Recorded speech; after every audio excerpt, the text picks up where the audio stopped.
wabarakatuh. Alhamdulillahirabbil alamin wassalatu wassalamu ala asyrofil anbiya'i wal mursalin wa ala alihi wa sahbihi ajmain amma ba'du.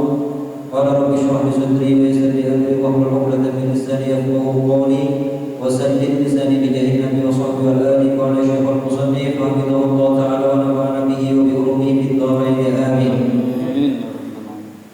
Ila an qala al-ibadatu bi ghairi ilmin. Bab menerangkan menyambung daripada kajian sebelumnya, yaitu bab menerangkan kaitan masalah ibadah tanpa adanya ilmu, sebagaimana dijelaskan pada pelajaran sebelumnya, diriwayatkan dinukil dari Al-Imam Ghazali dan ijma' para muslimin bahwasanya tidak boleh seseorang itu melakukan suatu pekerjaan hatta ya'lamu Allah, sampai dia mengetahui hukum Allah yang ada di dalamnya. Misalkan seorang itu dia ingin jual beli, dia harus tahu hukum kaitan masalah jual beli. Kenapa? Karena di situ takutnya di dalamnya itu ada riba, sedangkan dia tidak tahu, salah satunya ini. Dan di sini disebutkan lau anna rajulan abadallah subhanahu wa ta'ala ibadatal malaikatis samawat bi ghairi ilmi kana minal khasirin. Di sini disebutkan dalam kitab Al-Manhaj Sawi bahwasanya barang siapa seseorang menyembah Allah Subhanahu wa taala, beribadah kepada Allah Subhanahu wa taala, ibadah malaikat sama bighairi ilmi, sebagaimana dia ibadahnya itu seperti ibadah malaikat yang ada di langit, bighairi ilmi, tapi ibadahnya itu tanpa adanya ilmu, karena minal khasirin, dia itu termasuk orang-orang yang rugi. Kenapa demikian? Karena seseorang, kalau seandainya kita itu merencanakan buat anak kita bagaimana dia besar itu dunianya itu mapan, hidup enak, tapi kenapa kita itu kebanyakan daripada kita itu tidak memberikan kepada mereka arahan mungkin bagaimana dia itu menjalani atau dia mendapatkan kenikmatan setelah dia hidup mati dan hidup lagi. Ya, karena banyaknya kita tuh begitu. Makanya istilah daripada orang tua itu ada tiga kalau menurut Imam Ghazali.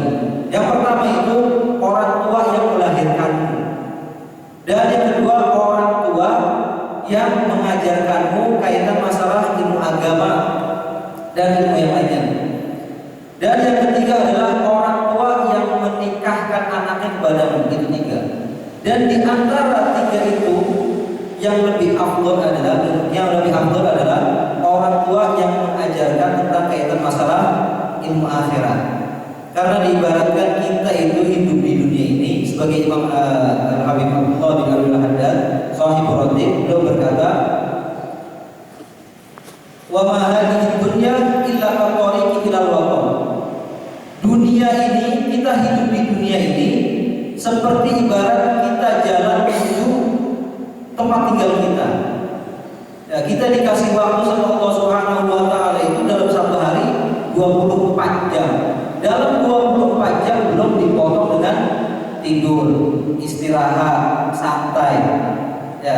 Nah, di situ kalau orang yang berilmu bisa memanfaatkan itu semua, dalam artian meskipun dia tidur, dia itu dicatat sebagai orang yang beribadah.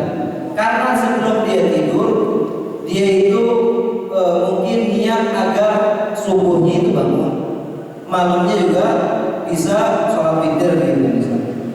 Dan perbedaannya mungkin kita sering mendengar kalau kita masuk masjid itu disunahkan buat iktikaf. Ya, tapi kalau seandainya orang yang tahu kita masuk masjid pahalanya, ya benar iktikaf itu dapat pahala. Tapi kalau orang yang tahu masuk masjid itu bukan hanya niat iktikaf, niat sunnah iktikaf, tapi apa? Nadar niat iktikaf. Ketika seseorang masuk masjid karena dia nadar iktikaf, dia dapat pahala dua. Pahala wajib nadar dan pahala yang kedua sunnah dia iktikaf. Jadi pahalanya itu dua. Ya, jadi makanya orang yang sukses benar-benar sukses dunia akhirat, meskipun napasnya udah tidak ada, tapi kebaikannya itu masih berjalan. Itu kalau orang-orang yang berilmu. Dan seandainya orang beribadah kepada Allah Subhanahu wa taala seperti ibadahnya para malaikat, bighairi ilmin, tapi tanpa adanya ilmu, kana minal khasirin, dia termasuk orang-orang yang rugi. Makanya kadang ada orang bertanya, dalam ayat Al-Quran disebutkan inna sholata tanha anil fahsya'i wal munkar. Masyhur, banyak yang tahu. Sesungguhnya sholat itu dapat mencegah dapat mencegah perkara yang buruk dan kemungkaran. Ya. Tapi ada yang tanya, kenapa kita udah sholat tapi tetap melakukan suatu kemungkaran? Kita kaji dulu ayatnya. Dalam bahasa Arab, dalam ilmu nahwu itu ada istilah namanya nakiroh sama makrifah. Nakiroh sama makrifah contohnya kalau dalam bahasa Arab alif lam itu disebut makrifah. Contohnya masjid. Kalau kita cuma ngomong masjidun itu masih banyak, sifatnya umum. Tapi kalau dibilang al masjidu ada alif lam, itu masjid. Ketahuan itu masjid. Tapi kalau cuma masjid doang sifatnya umum, di mana ada masjid. Nah, sifatnya itu umum. Nah, di situ disebutkan inna sholata. As-sholat di situ itu menggunakan alif lam. Ya, jadi kalau ada orang sholat tapi dia tetap melakukan suatu kemaksiatan, suatu yang dilarang sama Allah Subhanahu wa taala, jangan yang disalahin sholatnya. Ya, yang harus dia lihat itu gimana dia sholatnya. Karena di situ menggunakan alif sholat yang gimana dulu yang bisa dapat mencegah suatu kemungkaran. Inna sholata tanha anil fahsya'i wal munkar. Imam Ali Zainal Abidin, cicit daripada Nabi Muhammad SAW. Beliau kalau beribadah tidak sebelum beliau berwudu, ketika beliau mau wudu mukanya itu merah. Setelah beliau berwudu mukanya juga merah. Salah satu orang bertanya, wahai Imam Ali Zainal Abidin, kenapa mukamu itu setiap engkau pengen berwudu mukamu itu merah? Kata Imam Ali Zainal Abidin, beliau berkata, adadri baina yaday man sa'akum, apakah engkau tahu di hadapan siapa Abu Bakar berdiri? Yaitu di hadapan Allah Subhanahu wa taala. Kalau kita seandainya menghadap mungkin ketua raja kita atau mungkin presiden kita, itu pasti dipanggil dalam keadaan rapi. Dan gimana kalau kita menghadap Allah itu dalam keadaan yang tidak rapi, nama kecil bagaimana misalkan seperti itu. Ya. Terus disebutkan di sini al-ilmu bila amal junun wal amalu bila bighairi ilmin la yakun. Ilmu tanpa adanya amal itu junun, seperti orang yang gila. Wal amalu bighairi ilmin la yakun. Sedangkan amal tanpa adanya ilmu la yakun, tidak mungkin terjadi. Ini dalam kitab Ayyuhal Walad karangan Imam Ghazali. Dalam artian kita mempunyai ilmu, bahkan disebutkan dalam kitab Safwatul Zubar, wa kullu man bighairi ilmin ya'malu a'maluhu mardudatun la tuqbal. Imam dalam kitab Ibnu Ruslan berkata, wa kullu man bighairi ilmin ya'malu, dan semua yang mengamalkan suatu amalan tapi dia tidak tahu ilmunya, mardudatun la tuqbal, maka amalannya itu ditolak oleh Allah Subhanahu wa taala. Kalau kita lihat zaman dulu dengan zaman sekarang itu mungkin lebih canggih zaman sekarang. Kalau dulu imam-imam kita terdahulu, para ulama-ulama kita terdahulu, salah satunya yang kita kenal itu Imam Syafi'i. Beliau itu penulis di atas dedaunan, ya. Kertas mungkin belum ada, di situ pulpen juga mungkin nggak seberapa. Tapi kenapa ilmunya mereka itu lebih banyak daripada orang-orang yang kita zaman sekarang ini? Artinya kalau kita pengen mengakses suatu ilmu itu gampang sekarang. Ya mungkin bisa lewat Google, bisa lewat YouTube, dan kebanyakan orang sekarang itu kalau ingin mengambil sesuatu itu dia nggak bisa. Akhirnya apa? Dia itu pakai kata-kata orang lain yang orang lain itu mungkin tahu, dan ngambilnya mungkin ngedownloadnya juga lewat YouTube atau lewat Google. Ya. Padahal ilmu itu harus ke sana. Ada silsilahnya, istilahnya begitu. Seperti yang kemarin sedikit keluar sedikit. Seperti yang kemarin sempat imamnya ditanya kaitan masalah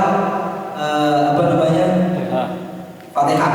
Ya, masalah Fatihah ini masih sedikit menguatin aja. Jadi ada 3 jawaban sebenarnya. Kalau kata Imam Syafi'i itu wa khairu min ibadihi idza nataqa safihu fala tujibu wa khairu min ijabatihi as-sukutu.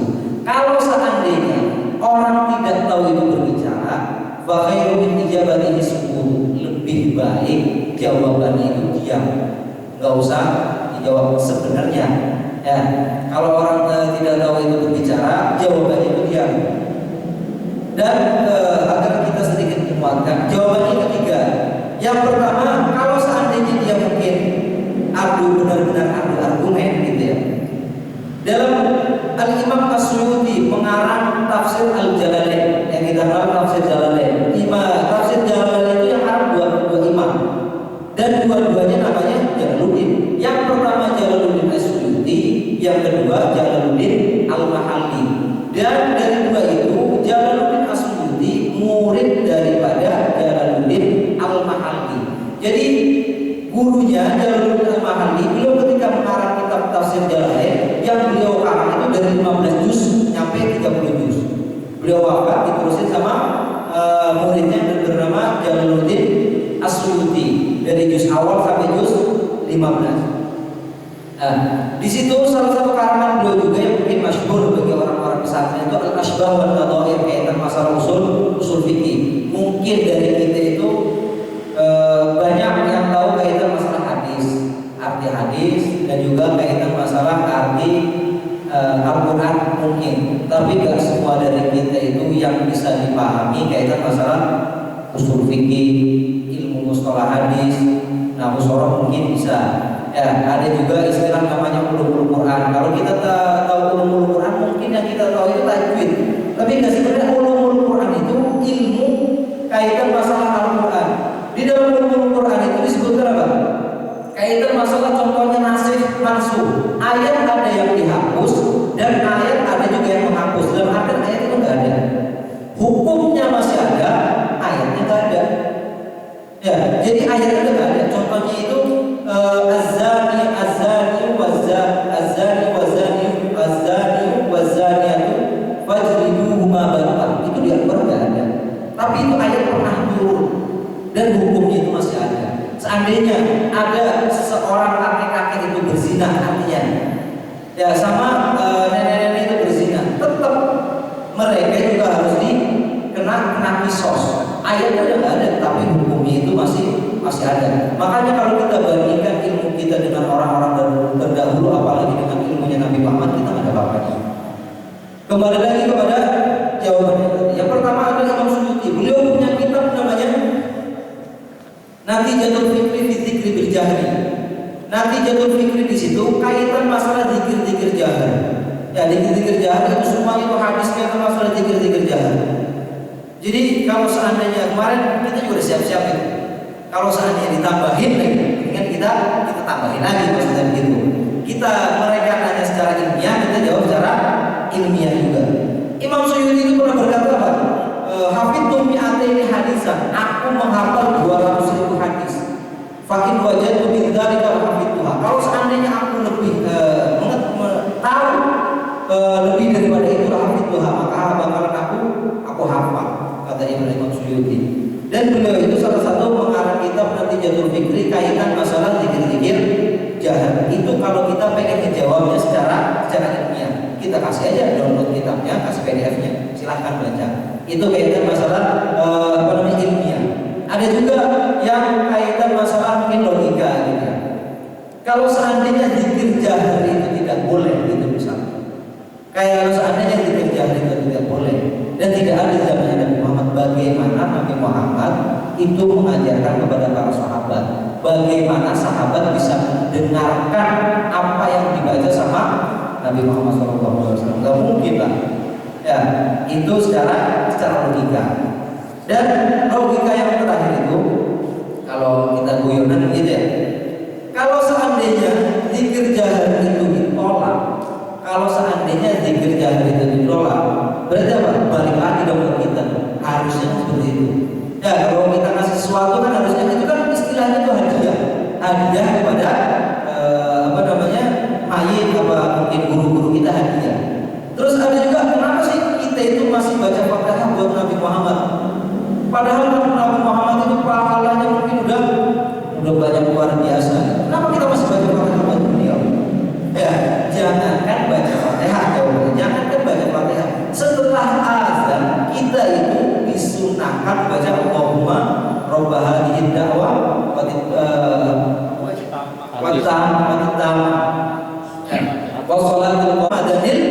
wasilah. Berikanlah kepada Nabi Muhammad itu wasilah dan fadilah. Dalam hadis barang siapa yang membaca ketika azan doa itu dakhalal jannah, dia bakalan masuk surga. Nabi Muhammad itu fadilah itu banyak. Kenapa setelah azan masih kita dianjurkan untuk meminta kepada Allah memberikan fadilah kepada Nabi Muhammad? Ya, terus apa bedanya kita membacakan suatu hadiah kepada seorang yang sudah meninggal? Ya, walaupun mereka itu pahalanya itu udah banyak. Kalau orang alim itu meninggal tetap kok bacanya Allahumma firlahu warhamhu afihi wa'fu anhu, tetap bacanya begitu. Nggak ada tambahannya itu. Perbedaan itu nggak ada. Itu salah satunya. Terus karena ba'dhum la yamsahu ra'sahu inda al-wudu muddatan sinina sana. Sebagian daripada orang la yamsahu ra'sahu inda al-wudu muddatan sinina sana. Ada seseorang itu mereka tidak mengusap kepalanya rambutnya ketika sedang wudu. Sintina sana 60 tahun. Ya dulu anda dari sunnatun. Dia menganggap bahwasanya membasuh rambut itu punya sunnah. Faqila lahu a'idis sholata litilka muddah. Ya, maka dikatakan kepada orang tadi, a'idis sholat, ulangi sholat itu selama 60 tahun. Kenapa? Karena membasuh rambut itu hukumnya wajib. Dan banyak juga di mungkin orang-orang awam yang pengertian mereka masih kaitan masalah agama itu masih kurang. Mereka menganggap itu bahwasanya niat itu ketika lagi cuci tangan, ketika wudu, kalau enggak ketika lagi kumur-kumur. Dan mereka juga niatnya itu biasanya dilafatin, lafaz sunnah. Tapi apa? Hukum niat itu wajib dan niat itu adanya di dalam hati. Indah wasli awwal juz'in minal wajhi. Ketika kita pengen membasuh muka, kebanyakan orang kan begitu sebelum sholat juga. Walaupun ada pandangan Imam Ghazali kaitan masalah ini kan ngaji masalah tasawuf dikit ya, masalah tasawuf dikit itu ada tinggi-tinggi. Pandangan Imam Ghazali bahwasanya menurut beliau boleh seandainya orang itu ya jalan dari rumah ke masjid, habis itu ketika dia masuk masjid langsung takbir aja, gak usah pakai niat. Kata Imam Ghazali karena apa? Dari rumah dia ke masjid itu niatnya di sholat. Mau masjid mau ngapain gitu maksudnya? Karena niatnya dari rumah ke masjid pengen sholat, dia di situ langsung takbir aja. Itu menurut pandangan Imam Ghazali. Tapi walaupun kalau wajib bagi seseorang itu niat di dalam hati ketika lagi sholat dan ketika lagi duduk. Itu dia. Terus setelahnya itu fadlu talabil ilmi, keutamaan untuk menuntut ilmu. Keutamaan likulli syai'in maziyah. Dari setiap kita itu mempunyai maziyahnya masing-masing, kelebihan masing-masing. Makanya dikatakan likulli syai'in maziyah, la tahtaqiran man dunah. Biasanya di mahfudz itu begitu kalau kita lagi belajar di pesantren. Ya, jadi setiap pun kita itu mempunyai keutamaan masing-masing. Nah, di situ karena orang itu mempunyai keutamaan masing-masing, la tahtaqiran man dunah. Jangan kita sekali-kali merendahkan orang lain meskipun itu orang lain itu di bawah kita. Karena kenapa? Yang namanya sombong itu iblis dikeluarkan dari surga itu karena sombong. Makanya Habib Zain Ibrahim Smith berkata itu salah satu guru daripada pengarang Habib Zain itu berkata, kalau seandainya seseorang itu menganggap orang lain itu lebih rendah daripada dunia lebih rendah daripada dirinya, dia itu di hatinya masih ada rasa sifat kibir, sifat sombong. Itu perkataan Husain bin Ibrahim Smith dalam Al-Quran begitu. Ya, ana khairun minhu, aku lebih baik daripada dia. Itu perkataan, itu awal ucapan yang dikeluarkan oleh iblis, dan gara-gara itu juga iblis itu diusir daripada surga. Jadi kita ini punya kelebihan masing-masing dan mempunyai juga kekurangan masing-masing. Bagaimana caranya kelebihan dan kekurangannya itu kita saling menutupi gitu. Ya, jadi jangan saling komplain sana sini, ngomongin sana sini itu kurang bagus. Kenapa? Semuanya itu kita itu, makanya ada istilah biasanya kalau kita di pondok itu biasanya begini. Ada yang mungkin suaranya bagus, hafalannya bagus, tapi kitabnya kurang benar. Ya, kalau pengen 100% suaranya bagus, kitabnya bagus, itu jarang banget. Kenapa? Karena zaman kita ini gak kayak zaman dulu. Zaman dulu orang-orang sebelum mereka pesantren itu udah hafal Quran duluan. Sahih Ratib mungkin yang kita kenal dengan Ratib Al-Haddad yang bernama Abdullah bin Alawi Al-Haddad. Beliau itu umur 3 tahun itu udah buta. Dan ketika beliau udah buta, ibunya itu udah putus asa. Tapi kenapa ketika beliau itu buta, hanya buta mata, tapi apa? Basirohnya itu, mata hatinya itu terbuka. Sampai apa? Yang bikin kita takjub, beliau itu apa? Mengarang satu diwan, dalam artian satu kitab, mungkin sebelah sini, dalamnya itu syair-syair semua. Kalau kita anak pesantren pengen ngarang suatu syair itu harus tahu majasnya dulu mungkin, ya harus tahu istilah nahwu sorofnya. Tapi beliau itu bisa. Dan beliau apa berkata? Hafidul Quran mundu tis'ina sana. Aku hafal Al-Quran itu sejak aku umur 9 tahun. Sahih Ratib Imam Haddad itu umur 9 tahun itu beliau udah hafal Al-Quran. Kemudian apa? Hafidul kutub sittah, aku hafal kutub sittah, Bukhari, Muslim dan sebagainya itu umur 13 tahun. Kalau dipikir secara logika susah banget zaman sekarang itu. Dan memang faktanya itu begitu. Salah satu kakak beliau ini pernah berkata, ya pernah berkata itu secara logika aja kita lihat ya, kaitan masalah pendidikan. Anak SD sama anak SMP itu beneran mana? Anak SMP sama anak SMA itu beneran mana?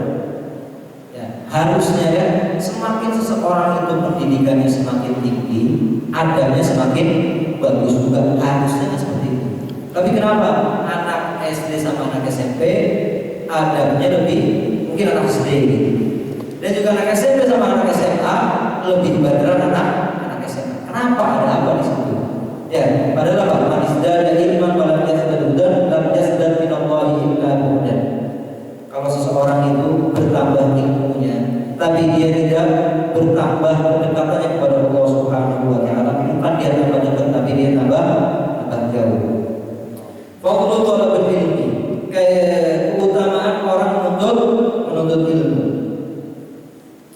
An Abi Bakr al-Laitsi anna Rasulullah sallallahu alaihi wasallam bainama huwa jalisun fil masjid wan nasu ma'ahu id aqbala thalathun nafarin fa aqbala ithnani ila Rasulillah sallallahu alaihi wasallam wa dhahaba wahidun qala fa waqafa ala Rasulillah sallallahu alaihi wasallam. Diriwayatkan daripada Bakr al-Laitsi, sahabat Bakr al-Laitsi. Siapa itu sahabat? Sahabat itu adalah man laqiya Nabi wa aslama wa mata ala iman. Sahabat itu yang bertemu kepada Nabi Muhammad, bertemu dengan Nabi Muhammad, kemudian dia iman kepada Nabi Muhammad dan meninggal dalam keadaan iman kepada Nabi Muhammad SAW. Itu yang disebut dengan sahabat. Kenapa? Ada yang ikhtilaf yaitu masalah sahabat yang kita tahu dengan yang namanya Wais Al-Qarani. Beliau itu Wais Al-Qarani hidup di zamannya Nabi Muhammad, tapi tidak pernah bertemu sama Nabi Muhammad. Tapi Nabi Muhammad itu pernah bilang nanti akan datang kepadamu, yaitu namanya Wais Al-Qarani.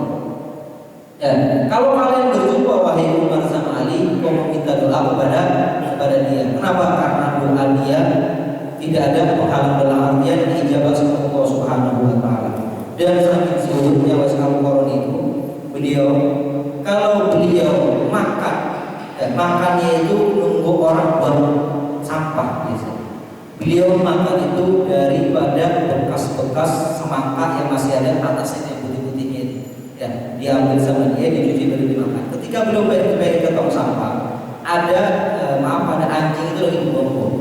Ya, terus Al-Quran ini beliau berkata apa? Wahai kalab, wahai anjing, mungkin di dunia ini ya, belum tentu saya itu lebih mulia atau kau lebih mulia. Nanti di akhirat, kalau seandainya kita disama, kata Al-Quran ini, kita disama. Kenapa? Kalau seandainya kalau dibilang dari kata kalau seandainya aku meninggal dalam keadaan kufur kepada Allah Subhanahu Wa Taala, maka kau lebih mulia dari benar. Tapi apa? Kalau aku meninggal dalam keadaan iman, maka apa? Kau itu lebih hina daripada aku. Kenapa? Karena apa? Yang kita tahu, yang namanya binatang itu nanti di akhirat mereka bakal jadi debu. Sedangkan orang yang meninggal dalam keadaan kufur kepada Allah Subhanahu Wa Taala, abadan abidin, berada di nerakanya Allah Subhanahu Wa Taala. Itu salah satu daripada Al-Quran. Belum tidak pernah bertemu Nabi Muhammad, tapi apa? Hidup di zaman Nabi Muhammad, dan beliau itu juga pernah yang terkena namanya juga mungkin kalau sekarang itu gatal-gatal yang parah gitu. Dan beliau berdoa sama Allah Subhanahu Wa Taala, disembuhkan sama Allah Subhanahu Wa Taala, tapi apa? Disisakan sama Allah sedikit. Kata Al-Quran ini, Allah memberikan itu satu nikmat. Ketika Allah memberikan suatu cobaan yaitu penyakit, Allah Subhanahu Wa Taala menyembuhkan, kemudian Allah masih menyisakan sedikit. Biar aku itu ketika melihat aku itu ingat bahwasanya itu aku pernah sakit. Makanya dalam Al-Quran waqalilun min ibadiyah syakur, dan sedikit sekali dari hamba itu yang bersyukur. Ya, bahkan ada satu cerita, ada satu orang ya, dia itu ketika dia lagi tawaf itu doanya cuma satu, Allahumma ij'alni minal qalil, Allahumma ij'alni minal qalil. Bukan doa minta dunia, bukan doa minta akhirat, enggak. Allahumma ij'alni minal qalil, ya Allah jadikanlah aku yang sedikit. Ditanya sama satu orang yang mendengar, kenapa kau ketika tawaf itu doanya seperti itu? Kenapa? Karena dalam Al-Quran waqalilun min ibadiyah syakur, karena sedikit sekali hamba yang bersyukur. Ya, bukan dalam hadis nikmatani maqunun fihi man nas as-sihah wal farah. Ada dua nikmat yang mana manusia itu lalai, lupa, yaitu apa? As-sihah wal farah. Nikmat sihat dan nikmat waktu yang kosong. Nabi Muhammad SAW beliau sedang duduk di masjid. Nasu ma'amid akbala salasuna barik. Beliau sedang duduk di masjid dan sahabat berada di depan beliau. Kemudian apa? Datang 3 orang pada beliau. Fa'akbala isnani ila Rasulillah wa dhahaba wahid. Yang dua ikut duduk di situ dan yang satu lagi pergi. Qala wa Rasulullah sallallahu alaihi wasallam. Fa'ama ahaduhuma fa furjatan fil halqah fajalasa fiha. Salah satu daripada keduanya itu melihat kosong, sof yang di depan kosong, duduk di situ. Wa al-akhar fajalasa fawqahu. Dan yang lain, yang satu lagi ngelihat di belakang dia, begitu di belakang. Wa masalis fa'atbaru dahiban. Adapun yang lelaki yang ketiga itu dia langsung pergi, dia ikut majelis Nabi Muhammad SAW. Pada malam Rasulullah SAW, ketika Rasulullah SAW sudah selesai, beliau berkata, "Ala ukhbirukum an nafaris salasa?" Apakah kalian ingin aku sebutkan, memberi kabar kepada kalian kaitan masalah 3 orang tadi? Amma ahaduhum fa awa ila Allah fa awahu Allah. Adapun yang satu, dia itu ingin mendekat kepada Allah, maka Allah mendekat dengan dia. Dalam artian, kalau kita itu ada istilah itu islam, ya. Dalam Al-Quran wa yusiruna ala anfusihim walau kana bihim khasasa. Ya, itu ayat turun kepada Ali Zainal Abidin. Ketika beliau bagian buka puasa, ya, setelah beliau bagian buka puasa, ada orang menutup pintunya dan meminta makan. Akhirnya apa? Makanan yang tadi dikasih kepada orang tadi, dan beliau buka puasa itu hanya menggunakan air. Makanya Pak, di situ ada asal Isa. Apa itu Isa? Isa itu mendahulukan orang lain. Ya, mendahulukan orang lain. Tapi dalam artian ini mendahulukan orang lain kaitan masalah dunia, bukan kaitan masalah akhirat. Salah kalau akhirat. Soft depan kosong, kita nyuruh orang lain buat soft depan, itu nggak boleh. Ya, itu bukan istar namanya. Istar itu kita punya makanan satu, teman kita itu nggak punya makanan kita kasih. Nah itu namanya baru istar, mendahulukan orang lain. Dan kaitan masalah pemberian, ya mungkin dalam Al-Quran itu kalau kita memberi itu bakalan dilipat gandakan oleh Allah Subhanahu wa Ta'ala. Dalam Al-Quran memang begitu. Tapi kalau kita ngaji tasawuf sudah cukup segitu. Ya, ada satu ulama dari Mesir, kakak adik. Adiknya itu udah alim kayak luar biasa. Setiap orang yang datang kepada beliau disambutnya dengan mengaku, dipotongin kambing. Sampai setiap tamunya itu bingung. Kenapa sih ketika kita datang ke sini itu pasti disambutnya itu luar biasa, dipotongin satu kambing buat satu orang, setiap orang yang datang. Engkau ini baik sekali kata tamunya. Kata ulama tadi bilang salah, ente itu salah. Ya, coba ente sekarang ke rumah kakak Ana itu di sana. Ente ke rumah kakak Ana, habis itu apa? Ente lihat. Pas ke rumah kakaknya itu, kakaknya rumahnya kecil. Dan ketika dia menamu di situ, dia hanya dikasih cuma sepotong roti. Balik lagi dia dari rumah kakaknya, balik lagi ke ulama tadi. Ketika di ulama tadi dia bilang, kakakmu itu dermawannya nggak seperti kamu. Kamu itu setiap orang datang itu dikasih satu kambing gitu, makannya itu luar biasa. Di situ adanya itu berkata, ulama tadi berkata apa? Ente nggak tahu. Saya memberikan ini karena apa? Harta saya ini banyak. Sedangkan kakak saya itu memberikan satu roti. Nah satu roti itu memang dia cuma satu roti.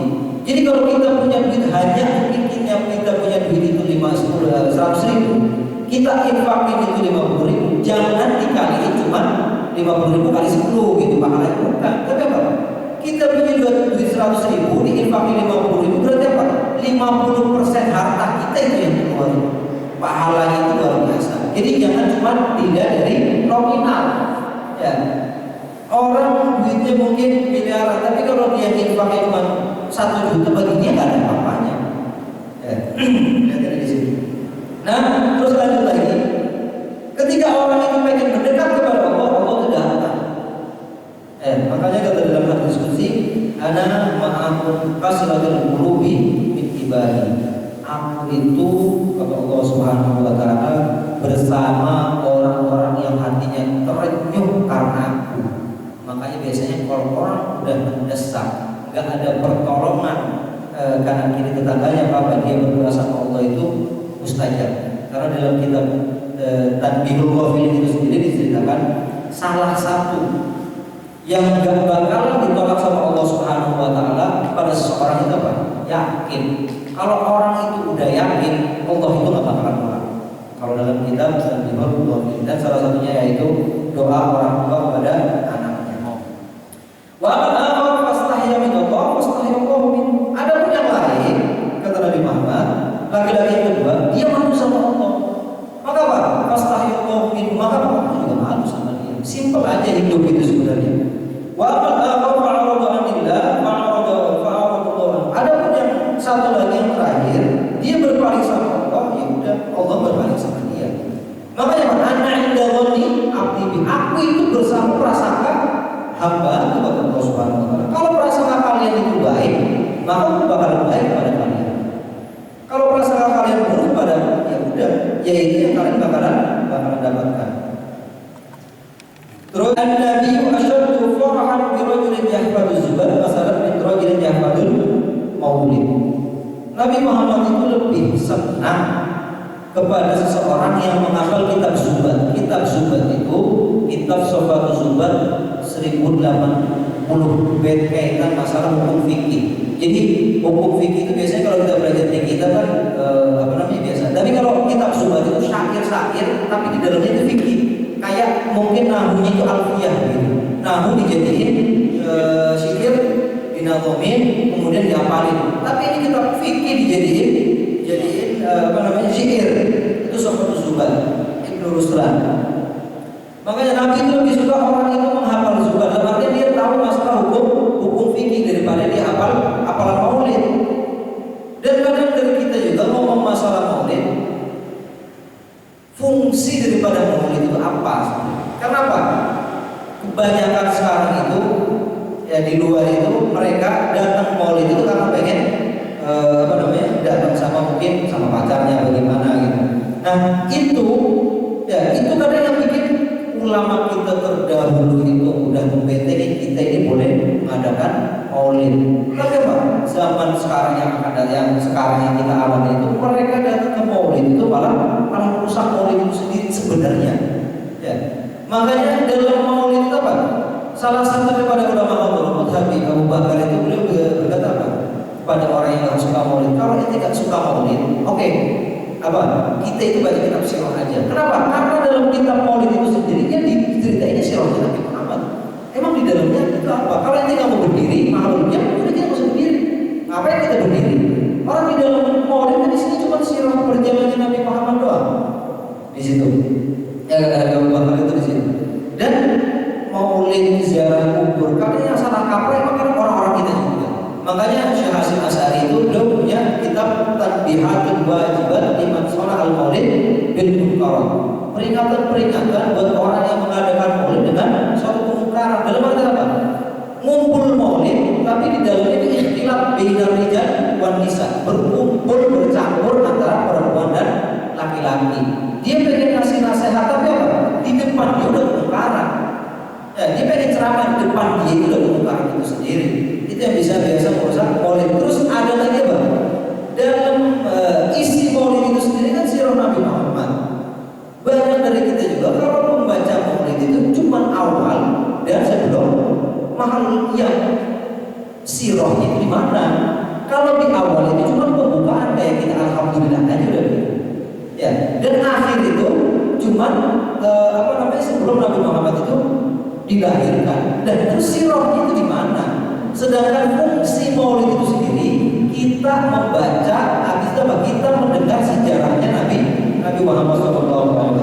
Terkadang salah kaprah kita itu di situ juga. Orang-orang kita itu kadang di situ juga. Makanya ada juga biasanya kita sering ziarah kubur itu. Di dalam kuburannya juga, di dalam kuburannya itu dikasihin duit gitu. Ya kayak saya pernah ke salah satu makam di Bandung, dikasih duit di dalam kuburannya, dikasih duit buat apa? Di dalam kuburan dikasih duit. Orang di luar juga udah disiapin kotak amal. Ngapain harus di dalam kuburannya dikasih duit buat apa? Nah itu apa? Berarti buat nyari peluang buat orang-orang yang gak suka ziarah kubur, gak suka maulid, buat menghujat kita sebenarnya di sini. Ya jadi harusnya kita itu sama-sama membentengi satu sama lain. Ulama kita udah capek-capek kasih dalil dan segala macam buat kaitan maulid, ziarah kubur. Kita ini sendiri yang merusak begitu. Itu karena apa? Larinya dan ujung-ujungnya juga karena nggak punya ilmu sebenarnya. Nabi Muhammad terus diceritakan bahwasanya kan Rasulullah SAW dalam masjid para majlisain, ahadu majlisain yaqulullah wa yarhamuna. Bahwasanya Nabi Muhammad itu pernah masuk suatu masjid. Satu masjid yang mana di situ ada dua majelis. Yang satu majelis itu berdoa kepada Allah, istighosa, mendekatkan diri kepada Allah. Dan yang satu lagi yang ta'allamuna al-fiqh wa yu'allimuna. Yang satu lagi belajar kaitan masalah ilmu fikih. Di situ Nabi Muhammad berkata, ilal majlis ini adalah dua majelis itu, yang satu mendekat kepada Allah dan istighosa, yang satu lagi belajar kaitan masalah ilmu fikih, hukum fikih. Kata Nabi Muhammad, dua-duanya itu baik. Ahaduma afdhalu min al-akhar, tapi salah satu daripada keduanya itu lebih baik, kata Nabi Muhammad. Amma haula'i fa yaqulullah wa raduna ilaika insya'allah wa insya'allah. Salah satu mereka yang beristighosa kepada Allah, mereka baca zikir kepada Allah. Ya, kalau seandainya Allah itu ingin memberi pahala kepada mereka, bisa juga Allah itu tidak beri pahala kepada mereka. Mungkin kali dia lagi baca zikir itu dalam keadaan riya, mungkin. Ya. Ada pun yang satu lagi, mereka belajar fikih dan mengajarkan orang-orang jahil. Ya, kata Nabi Muhammad, wa inna ma bu'istu mu'alliman. Sedangkan saya itu diutus sebagai mu'allim, mudaris, pengajar.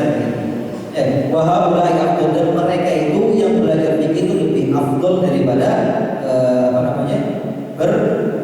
berzikir kepada Allah Subhanahu wa taala. Fa hatta jala bagaimana mereka itu belajar kaitan masalah fikih. Terus satu lagi, qala al-ahbar rahimahullah taala, law anna sawaba majalis ilmi bada'in nas aqtadul alaih. Diceritakan bahwasanya Ka'ab al-Ahbar, sahabat Nabi Muhammad yang bernama Ka'ab al-Ahbar. Kenapa beliau itu disebutin ahbar? Ahbar itu jamak daripada hibrun, habrul ummah. Abdullah bin Abbas itu disebut itu habrul ummah. Dan tintanya umat, saking banyaknya ilmunya itu disebut tintanya umat. Nah, beliau itu disebut al-ahbar.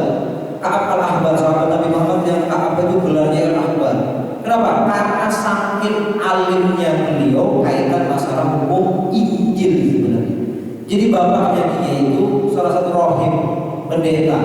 Dan beliau pernah bercerita sebagaimana diceritakan dalam kitab Maulid Tiba. Ya, di situ dicerita beliau cerita itu bahwasanya ayahku mengajarkanku itu kitab Injil. Tapi ada satu sufroh, satu lembar yang mana apa? Dia itu mengajarin kepada aku. Kemudian apa? Satu lembar itu kitab itu Injil itu udah hatam, masukin ke dalam kotak. Ketika ayahku itu meninggal, aku buka kitab itu Injil dan aku buka satu lembar yang dia ajarkan kepadaku.